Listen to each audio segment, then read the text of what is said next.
ఆ దేశం యుద్ధంలోనే పుట్టింది. యుద్ధాలు చేస్తూనే ఎదిగింది. యుద్ధమే దాని అస్తిత్వం అయిపోయింది. దాడులు ప్రతి దాడులతో బలపడి ఎదురుగా వచ్చినోళ్లను వచ్చినట్టుగా వేసేసుకుంటూ వెళ్తోంది ఇజ్రాయెల్. దేశంగా ఏర్పడినప్పటి నుంచి అంతకంతకు పటిష్టమై ఒక్కటై నిలబడి ఒంటరిగా పోరాడుతూ అరబ్ దేశాల పాలిట సింహస్వప్నంగా నిలిచింది ఇజ్రాయెల్.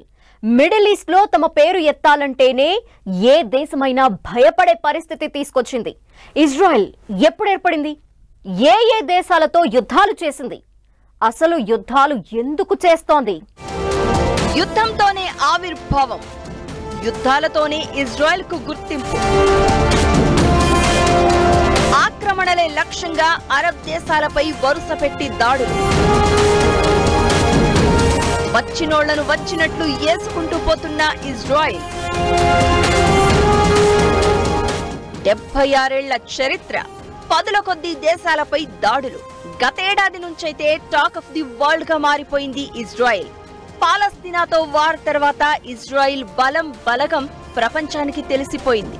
దీంతో అసలు ఇజ్రాయెల్ ఏంటి, దాని చరిత్ర ఏంటన్న దానిపై చర్చలు జరుగుతూనే ఉన్నాయి.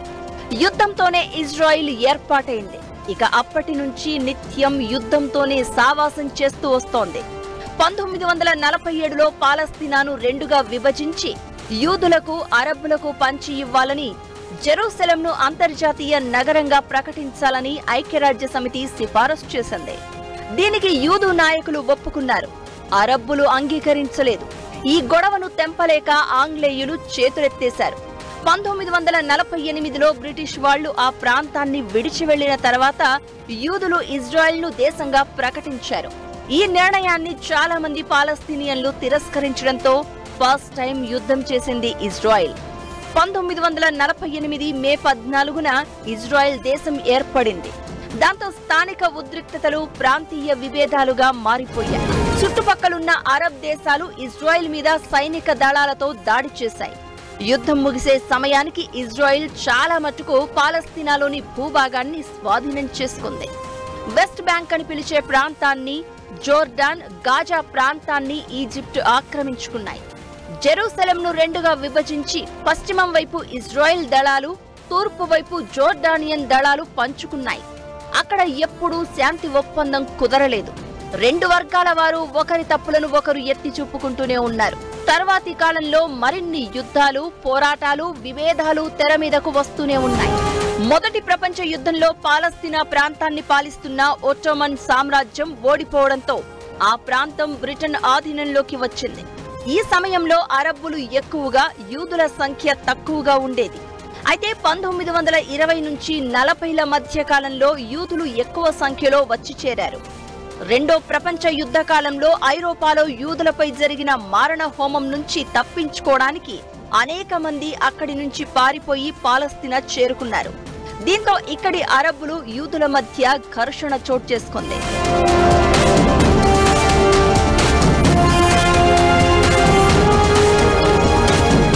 1950 నుంచి అయితే ఇజ్రాయెల్ యుద్ధాలు డైలీ ఎపిసోడ్ అయిపోయాయి. మళ్లీ 1956లో సుయాజ్ కాలువ విషయంలో వివాదం ఏర్పడింది.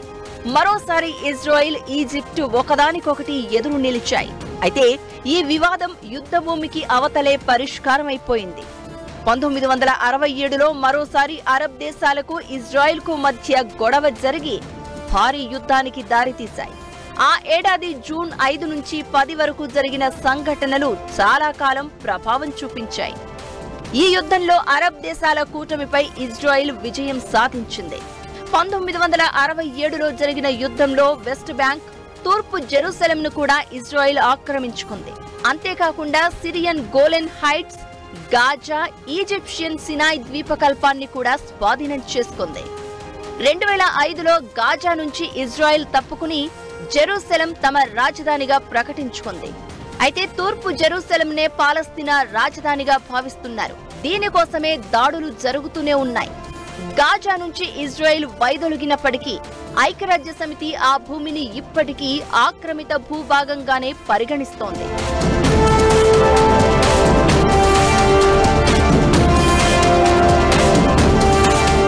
దాదాపు గత 30 ఏళ్లలో అనేక సార్లు శాంతి చర్చలు జరిగినా వివాదాలు పరిష్కారం కావడం లేదు. ఓ సొల్యూషన్ దొరికే పరిస్థితి కూడా దరిదాపుల్లో లేదు. ట్రంప్తో పాటు పలువురు శాంతి ఒప్పందాన్ని సూచించారు. కొన్నిసార్లు ఇజ్రాయెల్ ఒప్పుకుంటే మరికొన్నిసార్లు పాలస్తీనా అంగీకరించలేదు. ప్రతిసారి యుద్ధం జరగడం, శాంతి కోసం ఏవో ప్రతిపాదనలు రావడం, ఏకాభిప్రాయం రాకపోవడంతో ఇజ్రాయెల్తో సంక్షోభం కొనసాగుతూనే ఉంది. ఒక యుద్ధం చేసిన గాయం మానిపోతుంది అనుకుంటున్న సమయంలోనే మరో యుద్ధం ముంచుకొస్తోంది. అయినా తగ్గడం లేదు ఇజ్రాయెల్. తూర్పు జెరూసలేం, గాజా, వెస్ట్ బ్యాంకులలో ఉంటున్న పాలస్తీనియన్లకు ఇజ్రాయెల్కు ఏదో గొడవ జరుగుతూనే ఉంటుంది. తీవ్ర ఉద్రిక్త పరిస్థితులు కంటిన్యూ అవుతూనే ఉన్నాయి. గాజా పాలస్తీనియన్ తీవ్రవాద సంస్థ హమాస్ పాలనలో ఉంది. ఈ సంస్థ ఇజ్రాయెల్తో చాలా సార్లు పోరాడింది. ఇజ్రాయెల్, ఈజిప్టు దేశాలు హమాస్కు ఆయుధాలు చేరకుండా గాజా సరిహద్దుల్లో గట్టిగా కాపలా కాస్తూ ఉంటాయి. ఇజ్రాయెల్ చర్యలు, ఆంక్షలతో తాము నష్టపోవడంతో పాటు ఇబ్బంది పడుతున్నామని గాజా, వెస్ట్ బ్యాంకుల్లో ఉన్న పాలస్తీనియన్లు ఆరోపిస్తూ ఉంటారు. అయితే పాలస్తీనియన్లు అరబ్ కంట్రీస్ హింస నుంచి తమను తాము కాపాడుకోవడానికి మాత్రమే దాడికి ప్రతిదాడి చేస్తున్నట్లు చెప్పుకుంటూ వస్తోంది ఇజ్రాయెల్.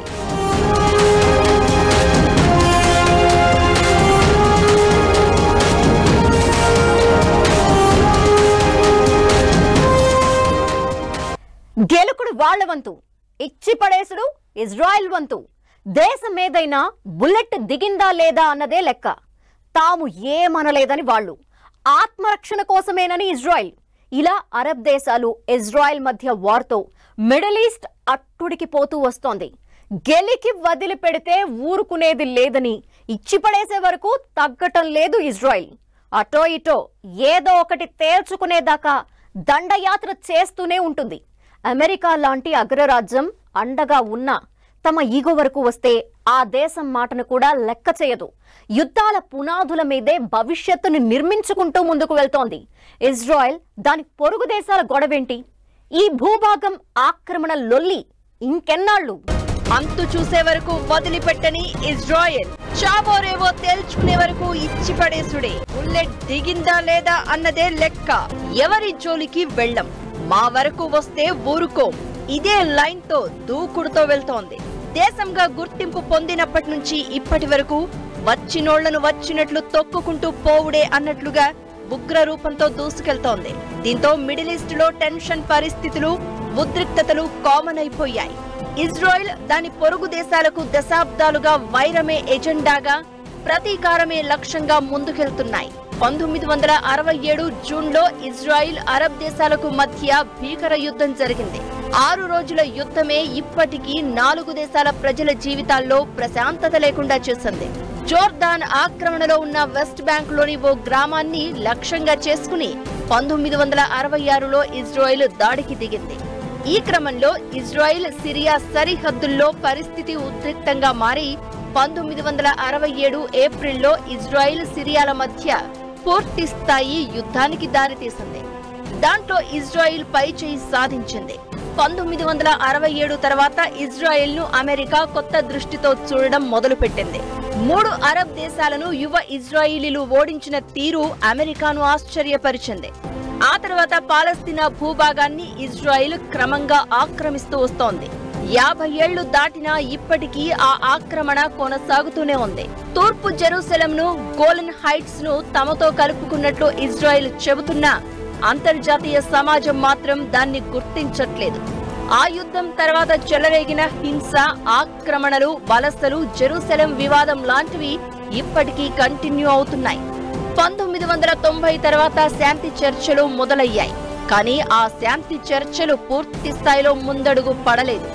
అందరూ ఇజ్రాయెల్, పాలస్తీనా మధ్య శాంతి స్థాపన కోసం ప్రయత్నం చేస్తున్నట్టుగానే చెప్పారు.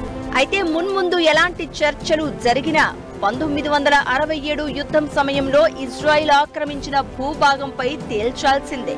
లేకపోతే ఎన్ని చర్చలు జరిగినా ఈ సమస్యకు పరిష్కారం దొరకకపోవచ్చు. 51 ఏళ్లు గడిచినా పవిత్ర స్థలంగా గుర్తింపు ఉన్న జెరూసలేం చుట్టూ యుద్ధ మేఘాలు కమ్ముకునే ఉన్నాయి. 1973లో అరబ్ దేశాలకు ఇజ్రాయెల్ కు మధ్య యోమ్ కిపూర్ యుద్ధం జరిగింది. ఈజిప్ట్, సిరియా కలిసి ఇజ్రాయెల్ పై దండెత్తి వచ్చాయి. ఈ యుద్ధంలో ఈజిప్ట్ సినాయ్ ద్వీపకల్పాన్ని స్వాధీనం చేసుకుంది.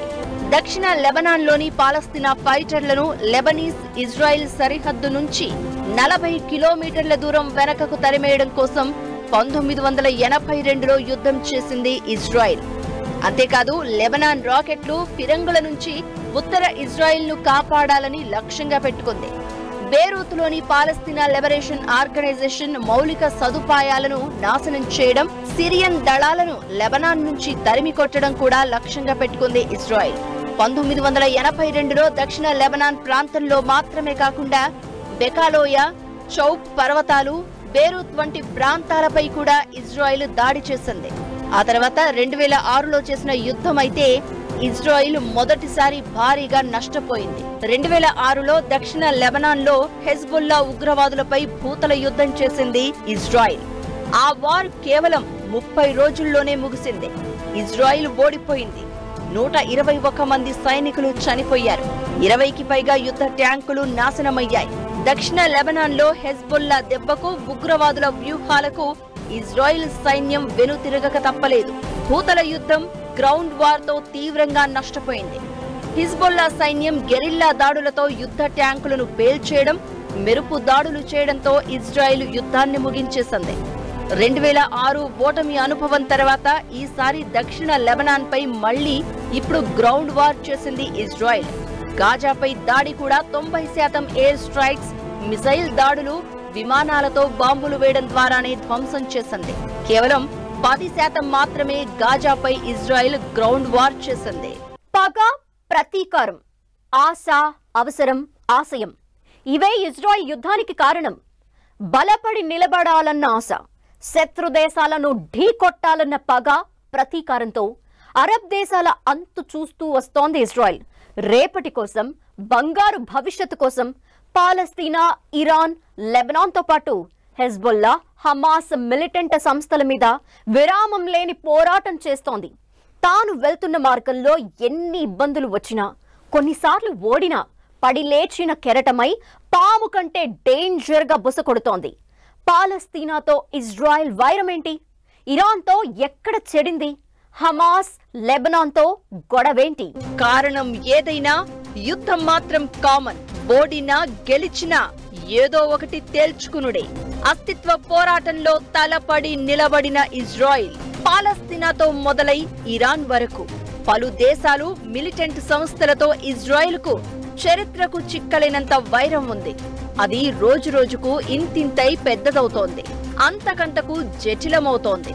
ఇజ్రాయెల్ పాలస్తీనా మధ్య గొడవలకు తూర్పు జెరూసలంలోని అల్ అక్సా ప్రధాన కేంద్రంగా నిలుస్తోంది. క్రైస్తవులు, ముస్లింలు, యూదులు పవిత్రంగా భావించే అల్ అక్సాలో 2 ప్రార్థనా స్థలాలు గతంలో ధ్వంసమయ్యాయి.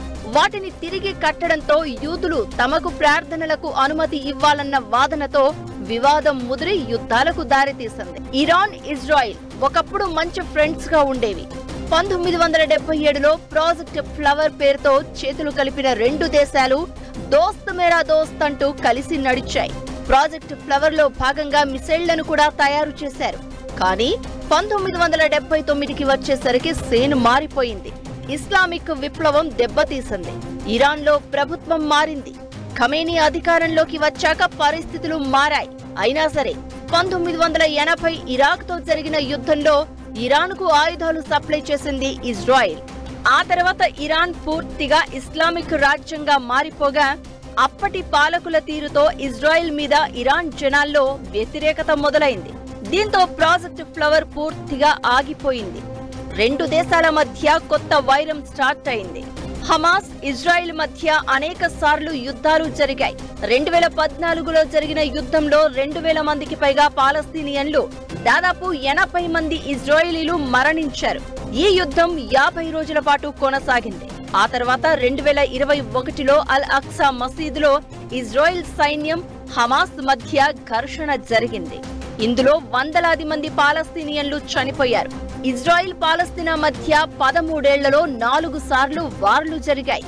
2008, 2012, 2014, 2021లో 2 దేశాల మధ్య యుద్ధాలు జరగడంతో పాలస్తీనియన్ల వివాదం మరింత పెరుగుతోంది. పాలస్తీనాలోని హమాస్ అయినా, లెబనాన్ కేంద్రంగా ఉన్న హిజ్బుల్లా అయినా రెండు ఇజ్రాయెల్కు వ్యతిరేకంగానే ఏర్పడ్డాయి. భూభాగం ఆక్రమణలపై పగ తీసుకునేందుకు పాలస్తీనియన్లు యూదుల మరణాలపై ప్రతీకారం కోసం ప్రారంభించారు. హమాస్ అయితే గాజా స్ట్రిప్ ను పాలిస్తూ అక్కడి నుంచే ఇజ్రాయెల్ మీద అటాక్స్ చేస్తుంది. ఇక హిజ్బుల్లా 1985లో తెర మీదకు వచ్చింది. ఇరాన్ లో మాదిరిగా లెబనాన్ లో ఇస్లామిక్ రాజ్యాన్ని ఏర్పాటు చేయడంతో పాటు దక్షిణ లెబనాన్, పాలస్తీనా భూభాగాల్లో ఇజ్రాయెల్ ఆక్రమణలను అంతం చేయడమే ఎజెండాగా పెట్టుకుంది. అందుకే హిజ్బుల్లా, హమాస్ మిలిటెంట్ సంస్థలను టార్గెట్ చేసింది ఇజ్రాయెల్. యుద్ధమే ఊపిరై, అస్తిత్వమే ఎజెండాగా పెట్టుకుని చుట్టూ శత్రువులున్నా సారా దునియా ఏక్ తరఫ్, హమ్ ఏక్ తరఫ్ అంటోంది ఇజ్రాయెల్. తగ్గుడు లేదు, నెగ్గుడే అని శత్రు దేశాలను దెబ్బ మీద దెబ్బ కొడుతోంది. చిక్కదు, దొరకదు, ఊహకు అందదు అన్నట్టుగా రఫ్ఫాడించేస్తోంది. నేంటికొస్తా, ఏ మూలన దాక్కున్నా పొగబెట్టి మరీ బయటకు తీసి ఖతం చేస్తా అంటూ చావును కళ్ల ముందు చూపిస్తోంది ఇజ్రాయెల్. ఇంతకు ముందు ఏం జరిగిందో తెలవదు, ఇప్పుడు మాత్రం మడతెట్టేసుడే అంటోంది. పాలస్తీనా వస్తుందా, హమాస్ వస్తుందా, ఇరాన్ తలపడుతుందా, రా చూసుకుందామంటూ ఇచ్చిపడేస్తోంది. గతానికి ఇప్పటికీ ఇజ్రాయెల్ బలపడిందా? భయపడకుండా బరిగీసి కొట్లాడటానికి కారణమేంటి? శత్రువుల ఊహకు అందని దాడులు ఎలా చేయగలిగింది? చిన్న దేశమైన రఫ్ఫాడిస్తున్న ఇజ్రాయెల్ ముప్పేట దాడిని తిప్పికొడుతూ గర్జన. ఇజ్రాయెల్ బలం, బలహీనత ఏంటి? గతంలో ఎన్నోసార్లు ఎన్నో దేశాలతో యుద్ధం చేసింది ఇజ్రాయెల్. ఇప్పుడు చేస్తున్న వార్ మాత్రం వేరే లెవెల్. 1 year నుంచి టాక్ ఆఫ్ ది వరల్డ్ గా నిలుస్తోంది. పిట్ట కొంచెం కూత ఘనం అన్నట్లుగా చిన్న దేశమైనప్పటికీ అస్తిత్వం కోసం 75 ఏళ్లుగా పోరాడుతూనే ఉంది. పాలస్తీనా మిలిటెంట్ సంస్థ హమాస్ తో మొదలైన వార్ ఇరాన్ వరకు చేరుకున్నా యుద్ధ భూమి నుంచి వెనక్కి తగ్గడం లేదు. చివరకు తమకు అండగా ఉన్న అమెరికా వద్దని చెప్పినా దాడులను ఆపడం లేదు. సాంకేతిక సాయం, అగ్రరాజ్యం అండదండలతో అందరినీ మడతెట్టేస్తోంది.